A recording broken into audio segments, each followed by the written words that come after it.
Hey everyone, Ricky here from Tech Talk. Thanks very much for joining us today. I'm doing my final video on the Vodafone Smart 7 Turbo Edition. So thank you to Vodafone for sending me that, and a link will be in the description so you can go along, check it out for yourself or make that purchase if you so wish to.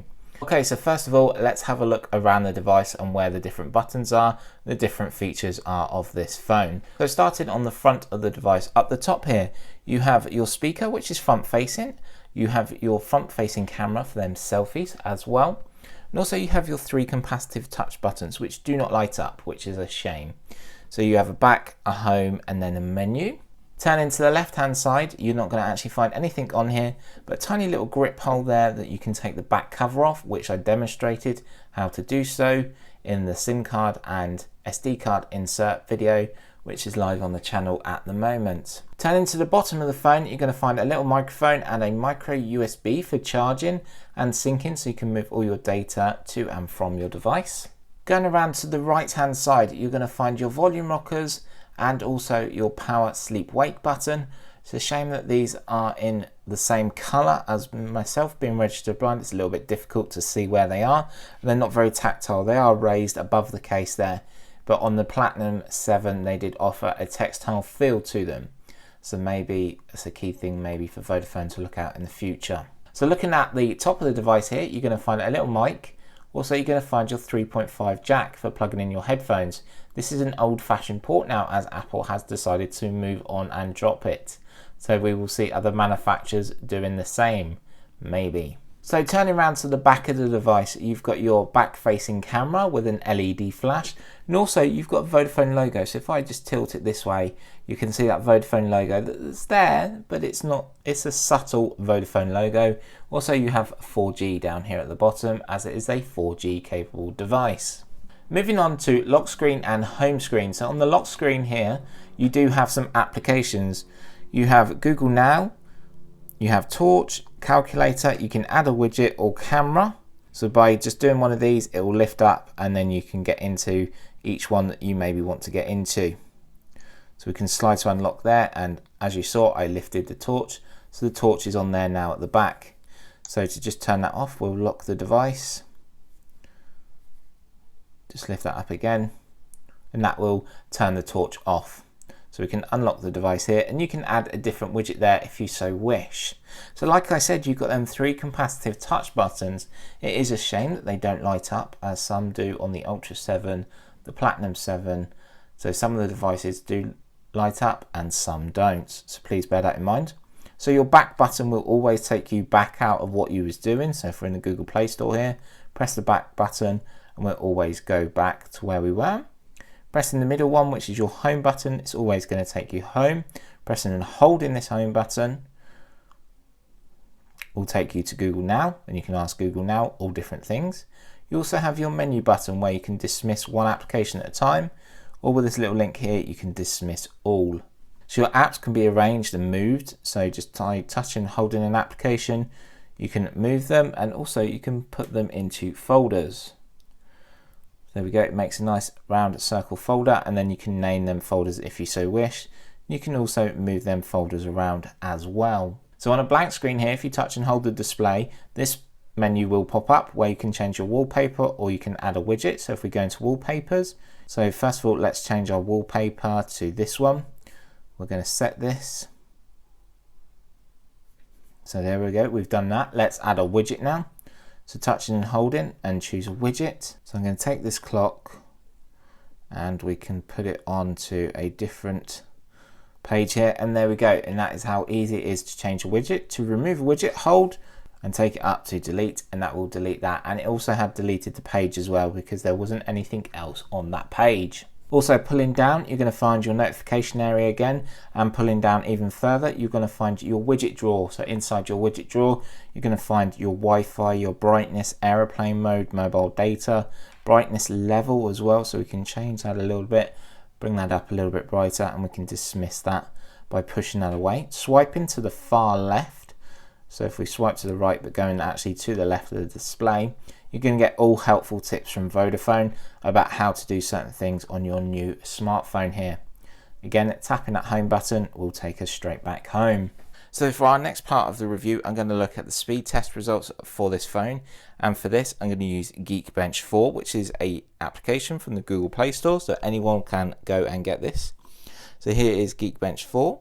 So load this up. There's no open applications, no notifications or anything in my notification area, so it will give us a true result here. So in here, it will just tell you about the phone, what Android software you're running, your CPU speed, and your memory as well. So remember, this is a quad-core device and it has 1 GB of RAM. So just down here at the bottom, you can run test, and what I'll do, I'll run this test and come back when done. So as you can see here, we've got a single core score there of 429 and a multi-core score of 1194. So on this test now, it has more up-to-date devices that we can compare against. Sadly, on the single core score, we was beaten all the time. Let me just show you, we came close to the Nexus 5 and the Samsung Galaxy 5 as well. Again, with the multi-core score, we've got big hitters like the OnePlus 3, the Samsung Galaxy S7 Edge and S7, and big devices. So we are not going to get up near these high scores. So I'd just like to bring you these results just so you can compare them with other models. Also in the description, I will put in what the Ultra 7 scored and the Platinum 7 as well. So let's carry on with our review. So let's go back home. Okay, so moving on to the sound and vision test of our review now, what I want to do is play a movie trailer from the Google Play Store. So let's jump in there and watch the new Alice Through the Looking Glass movie trailer. So what we want to do is hit Play Store here. It's already preloaded up for us. So what I'm going to do is press play here and we can watch this trailer. So it goes into landscape.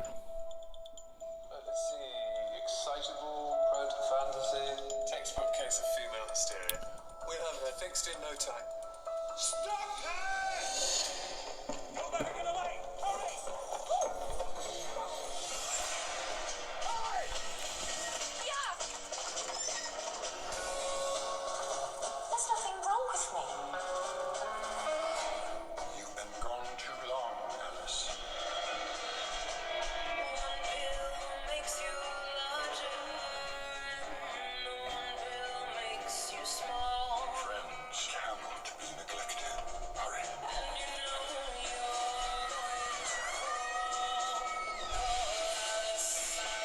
What's the matter? The Hatter's the matter. Hatter is my truest friend. If he's in need, I will help him. It will be a race against time. He is not someone you want as your enemy. Time is a he. Underland. Your time is up. We're stuck us all at 1 minute tea time. Daytime! Forever! Hello, Alice. Hatter's counting on you. Oh no. We all are.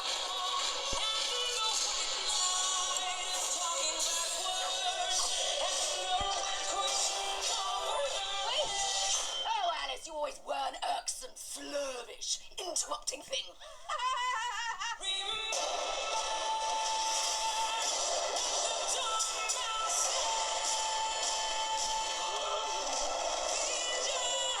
Hold on, everyone.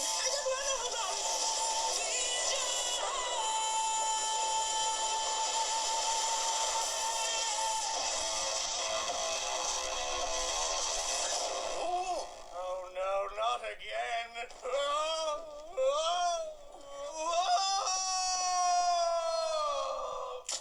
Sorry. So let me know what you think. So it's an IPS display, it's an LCD display, that's why I showed you at different angles. It will work at some angles, but be careful not to tilt it too much as you will lose some colour. And the display, the speaker as well is up here at the top, so be careful not to cover that up. But the good thing is it is front facing, so it is going to sound really good. And for the phone, I thought it performed well and looked really well, and the film does look very interesting, and I'm looking forward to actually getting that and watching that myself. So moving on to specs of this device, I like to do these so you all know. So first of all, this came out in July of 2016. It weighs 168 grams, so it's not too heavy and not too light.